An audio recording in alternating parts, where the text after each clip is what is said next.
Assalamualaikum warahmatullahi wabarakatuh. Saya Delma Shnita. Dalam perusahaan BC Group ini, saya sebagai direktur perusahaan yang bertugas untuk bertanggung jawab penuh terhadap semua kegiatan dan kemajuan perusahaan serta bertanggung jawab atas kerugian yang dihadapi perusahaan termasuk juga keuntungan.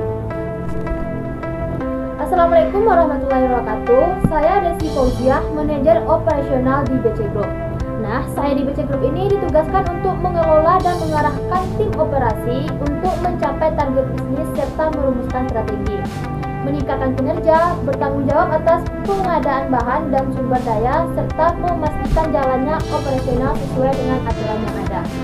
Tanggung jawab manajer operasional ini mungkin sangat menantang, tapi pekerjaan ini juga sangat menyenangkan. Untuk menjadi seorang manajer operasional yang handal tidaklah mudah karena dibutuhkan berbagai keahlian dan pengalaman. Contoh dari keahlian yang dimiliki yaitu persuasif dan mampu melakukan negosiasi bisnis. Assalamualaikum warahmatullahi wabarakatuh. Saya Sidentri, manajer pemasaran di BC Group. Di BC Group ini saya ditugaskan sebagai jabatan yang berperan penting dalam pencapaian omset atau keuntungan perusahaan. Selain itu, manajer pemasaran juga turut mengawasi perkembangan produk dan mengamati tren dari kebutuhan pasar untuk bisa diterapkan ke inovasi produk yang baru. Di sisi lain juga bisa memperhatikan bagaimana kepuasan pelanggannya. Sekian, terima kasih. Assalamualaikum warahmatullahi wabarakatuh. Saya Syahri Ramadana, manajer keuangan di BC Group. Di dalam sebuah perusahaan dibutuhkan bidang sendiri yang mengurus bagian keuangan atau disebut juga dengan manajemen keuangan. Fungsi utamanya yaitu merencanakan, mencari, serta dapat memanfaatkan dana dengan berbagai cara dalam memaksimalkan daya guna dari operasi perusahaan. Baiklah, saya akan menjelaskan latar belakang dari perusahaan saya. BC Group ini didirikan pada tanggal 5 Oktober 2021. Saya sendiri dengan modal seadanya, saya tetap mengupayakan untuk berdirinya BC Group. Usaha ini didirikan karena saya sendiri memiliki cita-cita untuk mempunyai usaha bisnis makanan dan bisa memperkerjakan masyarakat sekitar yang berekonomi rendah dan belum bekerja, serta banyaknya masyarakat yang membutuhkan makanan atau cemilan untuk kebutuhan sehari-hari atau kebutuhan dagang. Selanjutnya, visi misi perusahaan. Visi perusahaan yang pertama menjadi kudapan favorit untuk semua kalangan. Yang kedua, memproduksi dan menjual makanan yang sehat, halal, enak, bermutu, dan berbeda dari makanan lain. Kepuasan pelanggan adalah prioritas kami.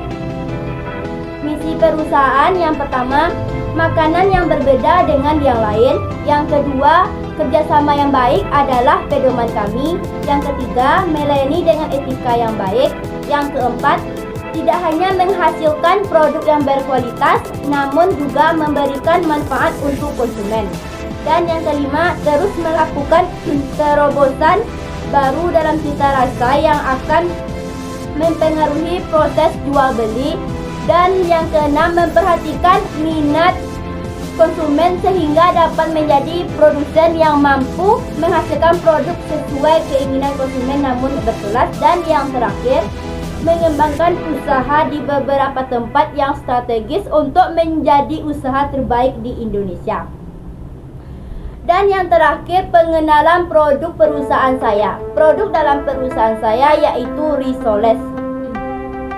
Risoles adalah jenis kuliner yang berisi sayuran atau daging dan dibungkus dadar. Adonan dadarnya merupakan campuran dari tepung terigu, kuning telur, mentega, dan air atau susu.